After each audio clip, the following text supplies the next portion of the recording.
সেটা এমনি আমাদের বাড়ি থেকে মোটামুটি কতক্ষণ দেখাচ্ছে, 1.5-2 ঘন্টা, কারণ অনেকটা দূর যাবো, যেরকম বললাম লং রাইড, ফার্স্ট টাইম আমার ভিডিওতে এরকম।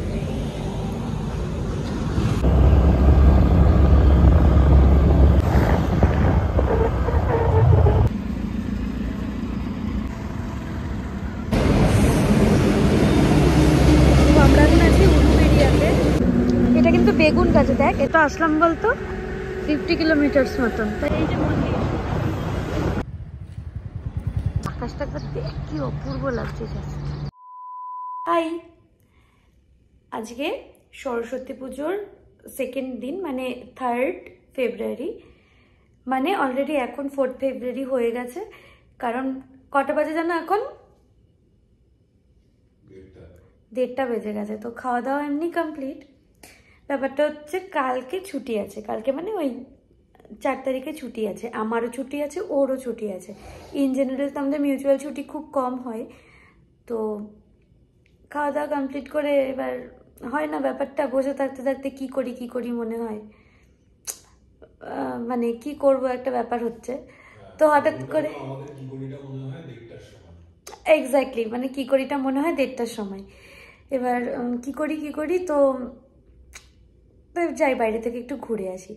এবার বাইরে ঘুরতে যাওয়ার একটা এমন দূরে একটা প্ল্যান হয়েছে, সেটা এমনি আমাদের বাড়ি থেকে মোটামুটি কতক্ষণ দেখাচ্ছে, 1.5-2 ঘন্টা, 1.5 ঘন্টা 1.5-2 ঘন্টা মতন ডিস্টেন্সও অনেকটাই। জায়গাটা রিভিল করছি আস্তে আস্তে। ব্যাপারটা হচ্ছে রেডি হই, কারণ বাড়িতে একটু যদি কালকে লেট করে ফিরি, ভোরের দিকেও যদি আসি অসুবিধে নেই, কারণ ছুটি আছে দুজনেরই। ইন জেনারেল তো হয় না, অফিস থাকে, সেটা একটা টেনশন থাকে। কালকেও ঠাকুর দেখতে গিয়ে তাড়াতাড়ি চলে আসতে হয়েছে, অফিস ছিল বলে। তোকে রেডি হয়ে নিই, কারণ অনেকটা দূর যাবো, যেরকম বললাম লং রাইড, ফার্স্ট টাইম আমার ভিডিওতে এরকম কোনো ভিডিও করছি। অ্যাকচুয়ালি এটা আমাদেরও মানে ফার্স্ট টাইম এক্সপিরিয়েন্স, কোনোদিনও এরকমভাবে যাইনি এতটা দূরে। তো ব্যাপারটা হচ্ছে শুরু করি ভিডিওটা এখান থেকে, তারপরে দেখি কতদূর কি কন্টিনিউ করা যায়। রেডি, আমরা রেডি। লোক আছে রাস্তায়, কথা শোনা যাচ্ছে, এটা লাগাতে হবে। যাই হোক, 2:12 বাজে, বের হওয়া যাক। ঠান্ডা ঠান্ডাও লাগছে হালকা, দেখা যাক রাস্তায় কি হয়। তাতে নেই, কেটে যাচ্ছিস ফ্রেম থেকে, বললাম ফ্রেম থেকে বেরিয়ে যাচ্ছিস পুরো তুই। কেন জানো তো, আমার মনে হয় সাডেন হওয়া প্ল্যানগুলো আর প্রথম থেকে পরিকল্পনা মাফিক সুন্দর করে সাজিয়ে গুছিয়ে করা প্ল্যানসগুলোর থেকে অনেকটা বেশি স্পেশাল হয়। তার কারণ হঠাৎ করে হওয়া প্ল্যানসগুলো সব মানে ম্যাক্সিমাম টাইমই সাকসেসফুল হয়। আর সেই ট্রাভেল বলো বা সেই কাজ বলো, সেইগুলো করতে এতটাই নিজের স্যাটিসফ্যাকশন আসে, মানে এটা হয়তো আমার মতন অনেকেই এগ্রি করবে ব্যাপারটাতে। কারণ কোথাও একটা যাব, তার অনেক দিন আগে থেকে কি করব, কি গোছাবো, কীরকম কোথায় যাব প্ল্যান করব, সব কিছুর থেকে এই সাডেন হওয়া প্ল্যানগুলো প্রচণ্ড রকম স্পেশাল হয়।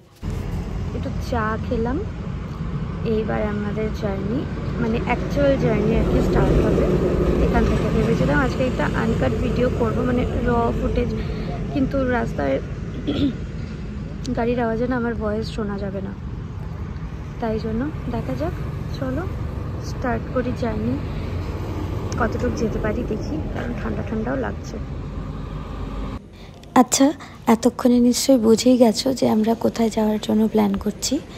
এক্স্যাক্টলি কোলাঘাটে যাওয়ারই একটা প্ল্যান হয়েছিল বটে, কিন্তু আস্তে আস্তে দেখো ভিডিওটা যে আমরা লাস্ট অবধি যেতে পারি কি পারি না।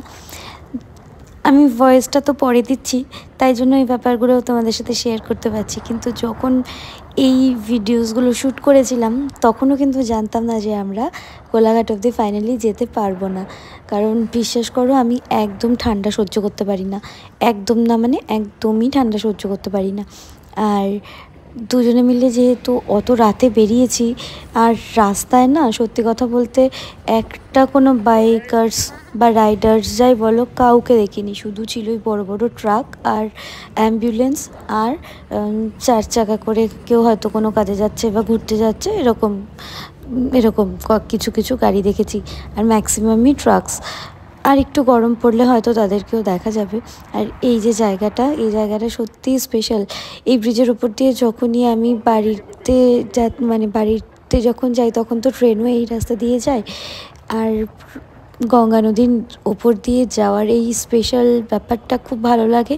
দক্ষিণেশ্বরের এই কালীমাকে দর্শন করে আমাদের যাত্রা শুরু করার জন্যে খুব ভালো লাগে। সত্যি কথা বলতে যখন প্রথম এসেছিলাম কলকাতায় তখন থেকে আজকে হয়তো অনেকই রাস্তাঘাট চিনে গেছি, কিন্তু তা হলেও এই রাস্তাটা বরাবরের স্পেশাল আমার জন্যে। সে 2014 হোক আর আজকে 2025। জানো তো, গুগল ম্যাপস আমি ঠিকই দেখতে পারি, তারপরেও রাস্তা হারিয়ে ফেলেছিলাম কিছুটুকু উত্তরপাড়ার দিকে চলে গিয়ে। কারণ রাতের বেলা না অনেক জায়গায় নো এন্ট্রি বসিয়ে দেয়, সেইগুলো গুগল ম্যাপসে কিছুতেই মানে সেগুলো কিছুতেই দেখা যাচ্ছিল না। এবার ভুল করে আমরা উত্তরপাড়ার দিকে চলে গিয়ে রিয়েলাইজ করলাম যে না, রাস্তাটা ভুল। এবার কোনো জার্নিতে দেখবে প্রথম থেকেই যদি একটু বাধা বা অন্য কিছু হয়, মনটা নিজেরও একটা খুঁতখুত করে। তাই জন্য বেশি দূর আমরা না যাওয়ারও আর লাস্ট অবধি যাওয়ারও সাহস পাইনি। এটা এখন যে ভিডিও ক্লিপটা দেখছো, এটা উলুবেড়িয়ায়। আমরা বাড়ির থেকে মোটামুটি 1 ঘন্টা ট্রাভেল করে চলে এসেছি। আরও আধা ঘন্টা 40 মিনিট মতন যদি যাই তখন আমরা পৌঁছবো কোলাঘাটে। মোটামুটি এই উলুবেড়িয়া থেকে কোলাঘাট আরও 30 কিলোমিটার। আমরা এখন আছি উলুবেড়িয়াতে। এখান থেকে এখন আরও মোটামুটি 30 কিলোমিটার মতন যেতে হবে।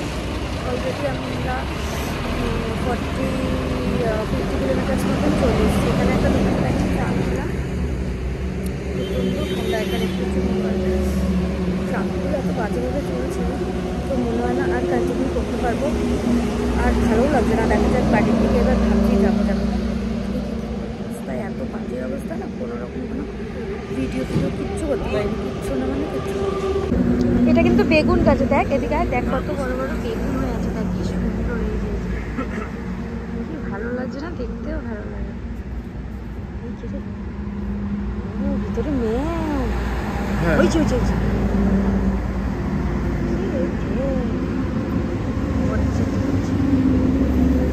অ্যাডিনিয়াম গাছের একটু যদি আমি পুরো দেখলাম।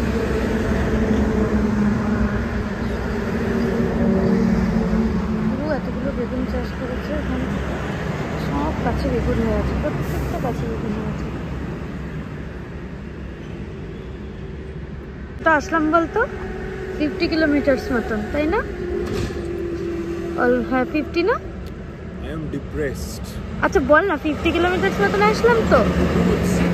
Just because of the fact that she is not properly precaution with the minute sweater নিয়ে আসেনি, ভিতরে কোনো রকমের নেই, একটাই হুডি পরে, আমি বুঝতে পারিনি এতটা ঠান্ডা লাগবে যে ওই কারণে। বাট আমি জানি না কি, বাট ঠান্ডা ওরকম ভাবে আমার প্রচন্ড ঠান্ডা, প্রচন্ড। এই দিকটাতে ভিতরে একটা বতুয়া ধরে নিয়ে আমার চলছে, কোনো চাপ নেই।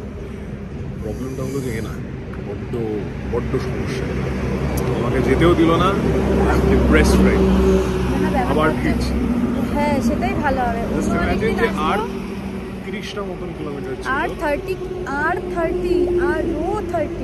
হ্যাঁ ঠিক আছে 30টা কিলোমিটার। আমরা 55 কিলোমিটার মতন পুরোপুরি এসেছি, 55 কিলোমিটার মতন চলে এসেছি, মানে we have come along, so yeah, it's a long way, and তারপরে 30 kilometre seems like a little bit short। 3 kilometre হলে মনে হয় যে না অনেকটা, আর 30 দেখি কতটা যাওয়া যায়, ওটাই আর কি, দেখা যাক, লেটস সি। আমরা যে এই দিকটাতে থাকি ওইদিকে টেম্পারেচার 2 দিন থেকে একটুখানি গরমই ছিল, কিন্তু বুঝতে পারিনি যে ওই সাইডটাতে এতটা ঠান্ডা থাকবে। আর রাস্তার দুধারেই এই বড় বড় গাছ আর হাইওয়ে বলে, আর বড় বড় ট্রাক যাচ্ছিল, প্রচণ্ড ঠান্ডা। আমি না সেই ঠান্ডাটা সহ্যই করতে পারছিলাম না একদম। তারপর আমরা ডিসাইড করলাম, মানে স্পেশালি আমি ডিসাইড করলাম যে আর না যাওয়াটাই ভালো, এবার বাড়ির দিকে যাব, কারণ মোটামুটি ঘড়িতে তখন 4:30 মতন বাজে। সত্যি অতটা যাওয়ার পর আর ওইটুকু না যাওয়ার একটা রিগ্রেট তো রয়েই গেল। যাই হোক, একটু গরম গরম পড়লে তারপরে ওই সাইডটাতে যাওয়ার একবার চেষ্টা করব। দুজনে মিলে বেরিয়েছিলাম, ভয়ে ভয়ে জীবনে প্রথম এরকম একটা এক্সপিরিয়েন্স করলাম। কিন্তু বিশ্বাস করো, পুরো জার্নিটা করতে পারলে হয়তো আরও ভালো লাগতো, কিন্তু জার্নির থেকে বেশি আমার ভয় করছিল প্রচণ্ড রকম। ঠান্ডা লাগছিল তো বটেই, তার থেকে বেশি ভয় করছিল। আর এই যে সেই স্পেশাল জায়গাটা, এত কাছ থেকে দক্ষিণেশ্বরের মন্দির একদম দিনের শুরুতেই যে এত সুন্দর একটা দৃশ্য না, দেখে মন ভরে যাচ্ছিল। কোথাও গিয়ে ভয়, কষ্ট, দুঃখ যা ছিল মনে, এক নিমেষে যেন সমস্ত কিছু চলে গেল, শুধুমাত্র মায়ের এই বাইরে থেকে এত দূর থেকে মন্দির দর্শন করে। কি ভালো লাগছিল সে হয়তো আমি কথায় বলে বোঝাতে পারবো না। আর এই পাশ দিয়ে যাচ্ছিল মালগাড়ি, আর আমার মনে হচ্ছিল আমরা যখন বাড়িতে যাই তখনও তো এইরকমই জিনিসপত্রগুলো দেখি। আর ট্রেন থেকে মায়ের মন্দির প্রণাম করার আরও তাড়াহুড়ো করে সবাই জানলার দিকে ঝুঁকে যায়। খুব মনে হচ্ছিল বাড়িতে অনেক দিন যাই না তো, আর এই জায়গাটাতে এসে সত্যি মনে হচ্ছিল বাড়ির কথা প্রচণ্ড রকম। অনেক দিন হয়ে গেল বাড়ি যাই না। আচ্ছা, যাই হোক, ইমোশনাল ব্যাপারটা একটু দূরে রেখে তোমাদের সাথে এবার আরেকটা জিনিস শেয়ার করি, যে জার্নির এক্সপিরিয়েন্স মোটামুটি ছিল ওই কি, যার মানে ব্যাপারটা হচ্ছে খুব ভয় করছিল। ট্রাকস তো জানো তোমরা যে কীরকম বাজেভাবে যাতায়াত করে রাত্রিবেলা করে। হ্যাঁ, এখন অ্যালকোহল ফ্রি করে দিয়েছে অনেকটাই, অনেক ড্রাইভার্সরা আর উল্টোপাল্টাভাবে গাড়ি চালায় না, কারণ রাস্তায় চেকিং হয়, জায়গায় জায়গায় মোড়ে মোড়ে পুলিশরা অ্যালকোহলস চেক করে। কিন্তু তা হলেও এই বড় বড় ট্রাকগুলো না ছোটো গাড়িদের একদম মানে না। তাই জন্য খুব ভয়ে ভয়ে গিয়েছিলাম আমরা অত উলুবেড়িয়া অবধি। আসার সময় অত একটা কষ্ট হয়নি, কারণ যাওয়ার সময় যা প্রচণ্ড রকম একটু ভয় লাগছিল। সত্যি কথা বলতে ঠান্ডার থেকে বেশি না আমার একটু ভয়ই লাগছিল, কারণ সত্যি ওই ট্রাকসগুলো আমার প্রচণ্ড রকমই ভয় লাগছিল যাকে বলে। আর এদিকে এসে আবার সেই টেম্পারেচার অনেকটা কমে গিয়েছে, ঠান্ডাটা তখন মোটামুটি নেই বললেই চলে। কি অপূর্ব লাগছে হেলমেটটা। ফিরে এসছি আমরা জায়গা মতন, আবার এখান থেকে কিছুটা যেতে হবে। এখানে দাঁড়িয়ে একটুখানি চা খেলাম, এই হচ্ছে ব্যাপার। এনে আকাশটা এত ভালো লাগছে না দেখতে, দেখতে দারুণ দারুণ। চলে এসছি বাড়িতে, চোখ মুখের তো বিচ্ছিরি রকম অবস্থা, ঘুম পেয়ে গেছে এখন। আর পুরোটা অবধি তো যেতে পারলাম না, মানে এত ঠান্ডা। আমাদের এদিককার টেম্পারেচারের সঙ্গে ওইদিকের টেম্পারেচারের মানে কোনো মিল নেই। কোলাঘাট আ ফিল্ড জার্নি, এটা হবে title, Kolaghat a field journey. The field journey আমি এই বলবো আমাদের। উফ, যাই হোক, আজকের মতন রেস্ট। আর দেখা যাক কবে আবার একটু ঠান্ডা না কমলে না ওই দিকটাতে যাওয়াটা ঠিক না। এমনি একটা মানে স্মোক ব্যাপার থাকে, তার মধ্যে ট্রাকগুলো যা বাজেভাবে যাতায়াত করে, তার মধ্যে ঠান্ডা এত বাজে, ওয়েদারটা বাজে। হ্যাঁ, স্মোকই তো বললাম, মানে একদম মানে ভালো না রাস্তাঘাট আর কি। তাই জন্য একটু ঠান্ডা না কমলে আর ওদিকটাতে আপাতত যাচ্ছি না। আর আজকের মতন ভিডিও এইটুকুই। কেমন লাগলো ভিডিওটা অবশ্যই জানিও, আর এরকম সকাল বহুদিন পর দেখলাম, সত্যি ভীষণ ভালো লাগছে। ঘুম পেয়ে গেছে, এখন ঘুমোবো। Good night, tata.